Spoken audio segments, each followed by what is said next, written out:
Sudipta, AV নিউজে আপনাদের সকলকে স্বাগত। প্রথমেই চোখ রাখবো নিউজ হেডলাইন্সে।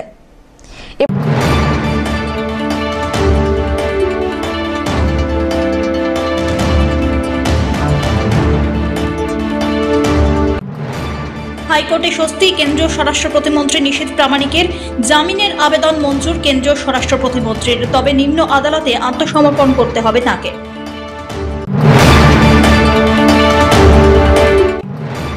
শুক্রবার বন্ধ থাকছে দিনবাজার, সাংবাদিকদের মুখোমুখি হয়ে একথা বললেন দিনবাজার ব্যবসায়ী কল্যাণ সমিতি কর্তৃপক্ষ। 26 জানুয়ারি উপলক্ষে বন্ধ থাকছে গোটা দিনবাজারের কয়েকশো দোকান।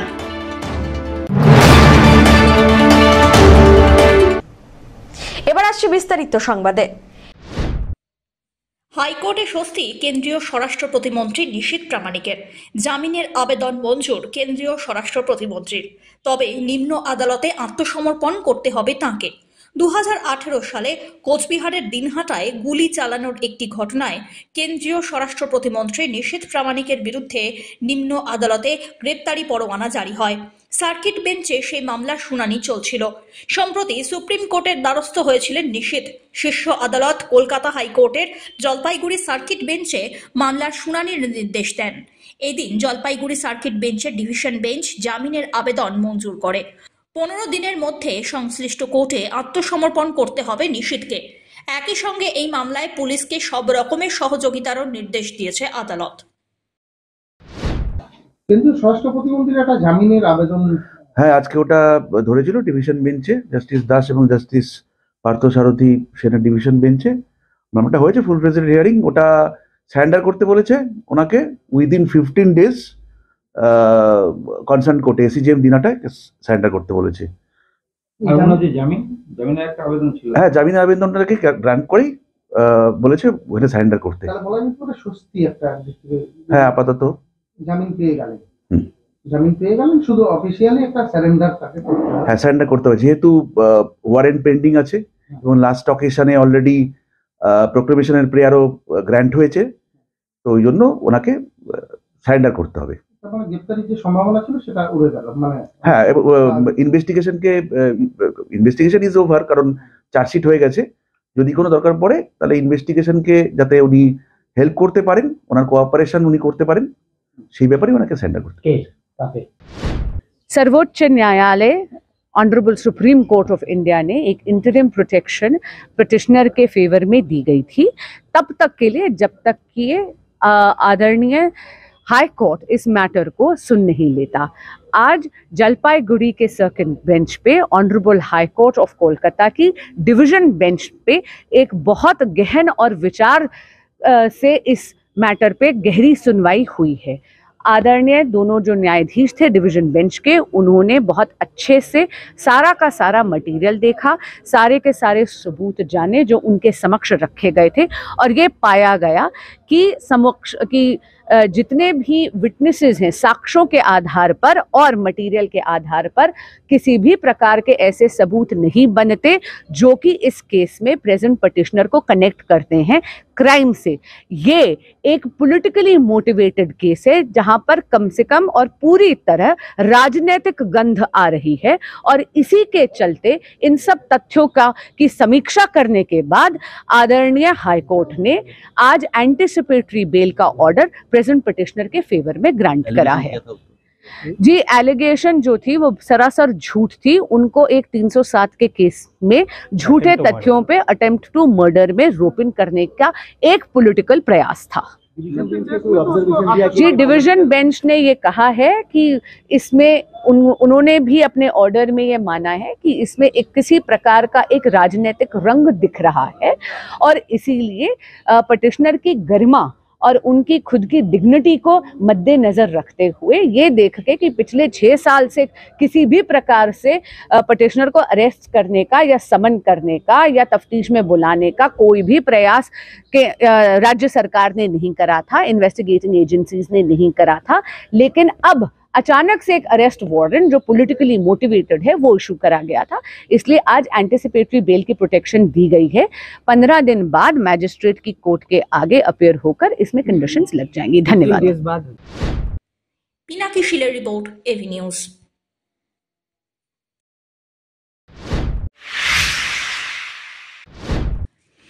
বৃহস্পতিবার রাজ্যে প্রবেশ করেছে কংগ্রেসের ভারত জোড়ো ন্যায় যাত্রা। বৃহস্পতিবার সকালে মিছিল করে কোচবিহারে প্রবেশ করেন কংগ্রেস সাংসদ রাহুল গান্ধী। অসম থেকে বাংলায় ঢুকেছেন তিনি। অসম বাংলা সীমান্তে বক্সিরহাট দিয়ে রাজ্যে প্রবেশ করেছে সেই মিছিল। সীমান্ত পর্যন্ত এসেছিলেন অসমের প্রদেশ কংগ্রেস সভাপতি। অন্যদিকে কোচবিহারে উপস্থিত ছিলেন বাংলার প্রদেশ কংগ্রেস সভাপতি অধীর রঞ্জন চৌধুরী। পতাকা বিনিময়ের পর কংগ্রেসের মিছিল সোজা চলে যায় ফালাকাটার দিকে। সারাদিন ফালাকাটা অঞ্চলেই ঘুরে বেড়ান রাহুল। এরপর রাতে তিনি ফিরে যাচ্ছেন দিল্লি। তবে বাংলায় ভারত জোড়ো ন্যায় যাত্রা এই দিনই শেষ হচ্ছে না। বৃহস্পতিবার সকালবেলায় আসামের চা বাগান পরিদর্শনের পর বাংলার উদ্দেশ্যে রওনা দেন রাহুল গান্ধী। এদিন কোচবিহারে রাহুলের ভারত জোড়ো ন্যায় যাত্রার বাস এসে পৌঁছানোর পর দেখা গেল রাস্তার দুধারে কংগ্রেস সাংসদকে দেখতে ভিড় জমালেন সাধারণ মানুষ। পাশাপাশি এদিন বাংলার উদ্দেশ্যে বিশেষ বার্তা রাখলেন কংগ্রেসের অন্যতম শীর্ষ নেতৃত্ব রাহুল গান্ধী। 7 घंटे 8 घंटे हम जनता की बात सुनते हैं। मोबाइल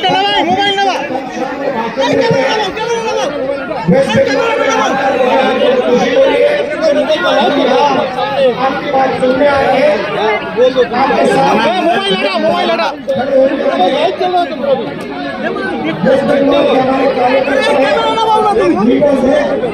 आपका मैं धन्यवाद करता हूँ कि आपने प्यार से मेरा स्वागत किया। न्याय यात्रा के पीछे न्याय शब्द बोला है क्योंकि देश में अन्याय हो रहा है। बीजेपी आरएसएस नफरत फैला रही है, हिंसा फैला रही है। दूसरा वाला हाथ लगाओ ना यार। इसीलिए इंडिया पर मोबाइल लगाओ भाई एक साथ अन्याय के खिलाफ लड़ने जा रहा है।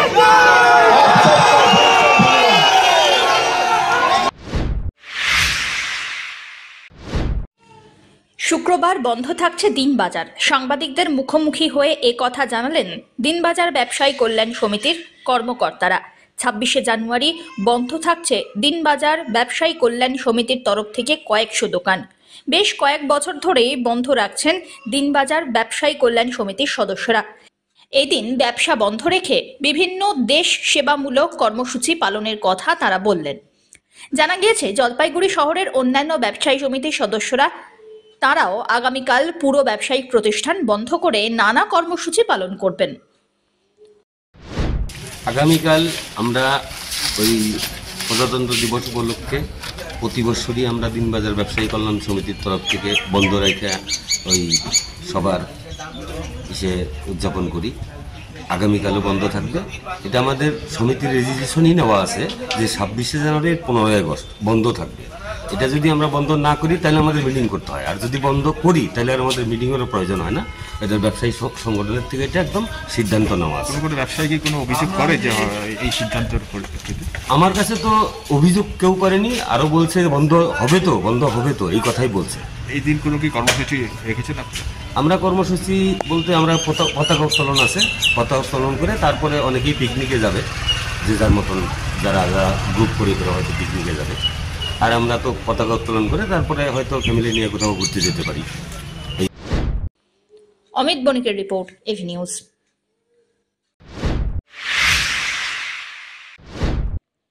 25শে জানুয়ারি বৃহস্পতিবার জাতীয় ভোটার দিবস উপলক্ষে জলপাইগুড়ি জেলা শাসক অফিসে একটি ট্যাবলোর উদ্বোধন করলেন জেলা শাসক সোমা পারভিন। এদিন জেলা শাসক ছাড়াও উপস্থিত ছিলেন এসডিও তমজিৎ চক্রবর্তী এবং অন্যান্য বিশিষ্ট ব্যক্তিরা। এদিন জেলা শাসক হলে একটি বৈঠক করা হয়।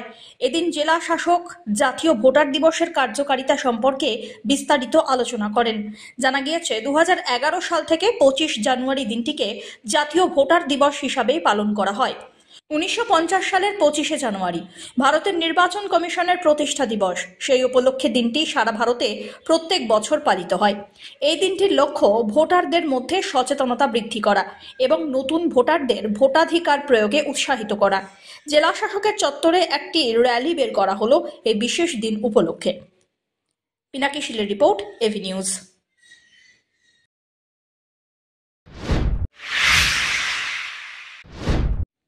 বৃহস্পতিবার ভোর থেকেই ঘন কুয়াশার চাদরে মোড়া গোটা জলপাইগুড়ি। ঠান্ডায় জবুথবু জেলাবাসী। গত কয়েকদিন ধরে জলপাইগুড়ির সর্বনিম্ন তাপমাত্রা 7 থেকে 8 ডিগ্রি সেলসিয়াসের আশেপাশে ঘুরছে। মাঘ মাসে মাঘী পূর্ণিমার দিনেও জেলা জুড়ে কুয়াশার দাপট বজায় রইল।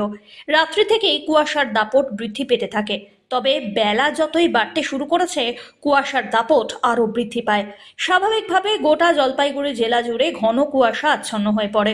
রাস্তায় হেডলাইট জ্বালিয়ে গাড়ি ঘোড়া চলাচল করছে। স্বাভাবিকভাবেই তাতে অসুবিধার সম্মুখীন হচ্ছেন গাড়ির চালক থেকে পথ চলতি সাধারণ মানুষ। ঘন কুয়াশার পাশাপাশি বইছে ঠান্ডা হাওয়া। অমিত বণিকের রিপোর্ট, এভি নিউজ।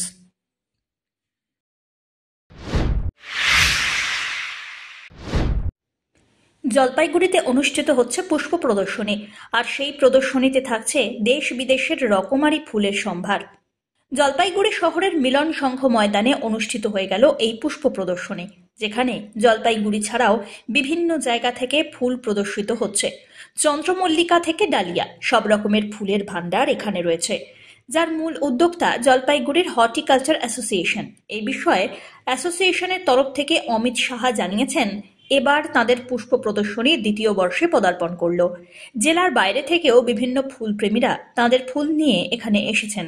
মানুষজন ফুল দেখতে এখানে আসেন, তারা ফুল দেখতে ভালোবাসেন। যারা পুষ্প প্রদর্শনীতে ফুল নিয়ে অংশগ্রহণ করেছিলেন, তাদের মধ্যে ভালো ফুলের সৌন্দর্যায়নের জন্য পুরস্কারও দেওয়া হয়েছে।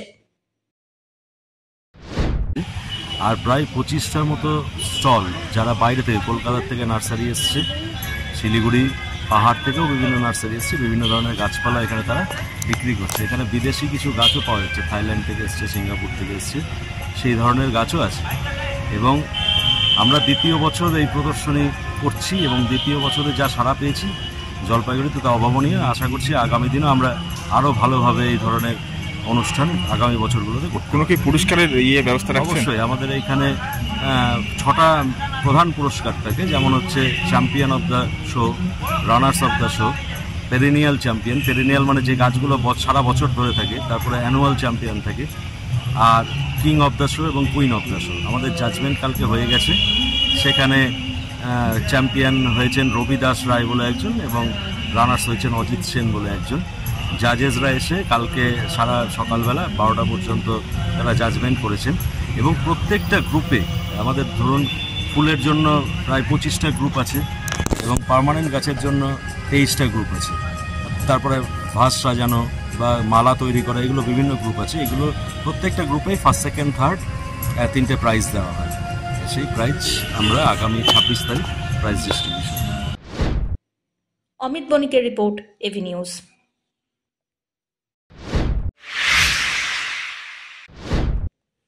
শুক্রবার 26শে জানুয়ারি বা প্রজাতন্ত্র দিবস, সেই দিনের জন্য জাতীয় পতাকা থেকে ব্যাজ, টুপি, হাতের বেল্ট, স্টিকার ইত্যাদি রকমারি দেশভক্তির জিনিস বিক্রি শুরু হয়েছে, যা কিনতে রীতিমতো ভিড় করছেন সাধারণ মানুষ।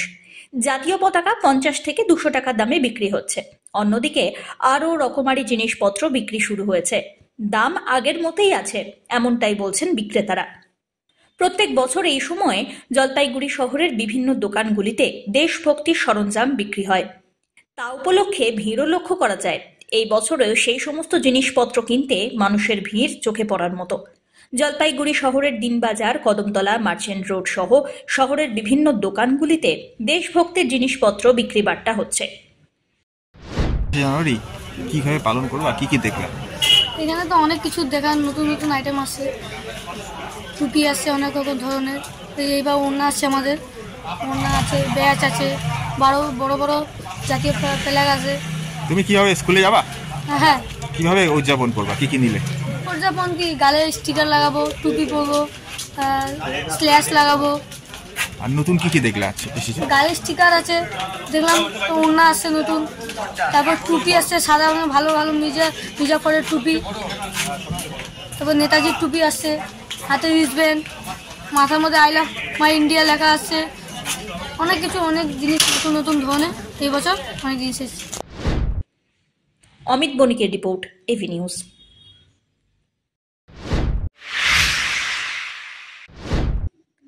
শুরু হয়ে গেল উত্তর বড় হলদিবাড়ি আমবাগান জাতীয় সংহতি মেলা।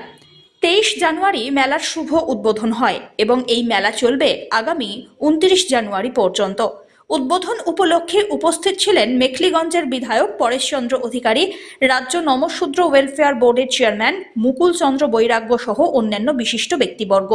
নৃত্য এবং ভাওয়াইয়া গানের মধ্যে দিয়ে অতিথিদের বরণ করে নেওয়া হয় মেলা কমিটির পক্ষ থেকে। রাজ্য নমশূদ্র ওয়েলফেয়ার বোর্ডের চেয়ারম্যান মুকুল চন্দ্র বৈরাগ্য বলেন, জাতি, বর্ণ, ধর্ম নির্বিশেষে এই মেলায় এসে অংশগ্রহণ করে থাকেন বহু মানুষ। এই মেলা সম্প্রতি এবং সংহতির বার্তা দেয়। সব্যসাচী মজুমদারের রিপোর্ট, এভি নিউজ।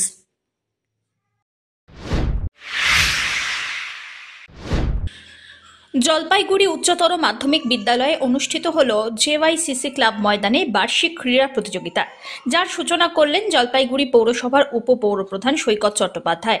এছাড়া উপস্থিত ছিলেন অন্যান্য বিশিষ্ট ব্যক্তিরা। উদ্বোধনী সঙ্গীত পরিবেশন হওয়ার পর শুরু হয় মার্চ পাস।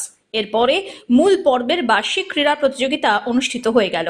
বিভিন্ন বিভাগে হয় খেলা, 100 থেকে 200 metre, high jump, long jump, যেমন খুশি সাজো, দৌড় সহ আরো অনেক খেলা ছিল। ছাত্রছাত্রীদের এতে উৎসাহ ছিল চোখে পড়ার মতো।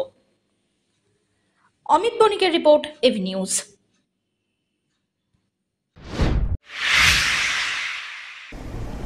শেষ করবার আগে নিউজ হেডলাইন্স আরো একবার।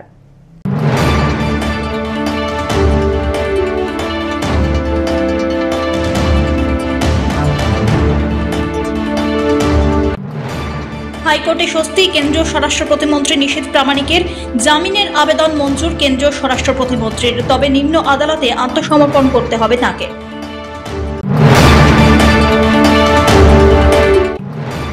শুক্রবার বন্ধ থাকছে দিনবাজার, সাংবাদিকদের মুখোমুখি হয়ে একথা বললেন দিনবাজার ব্যবসায়ী কল্যাণ সমিতি কর্তৃপক্ষ। 26 জানুয়ারি উপলক্ষে বন্ধ থাকছে গোটা দিনবাজারের কয়েকশো দোকান।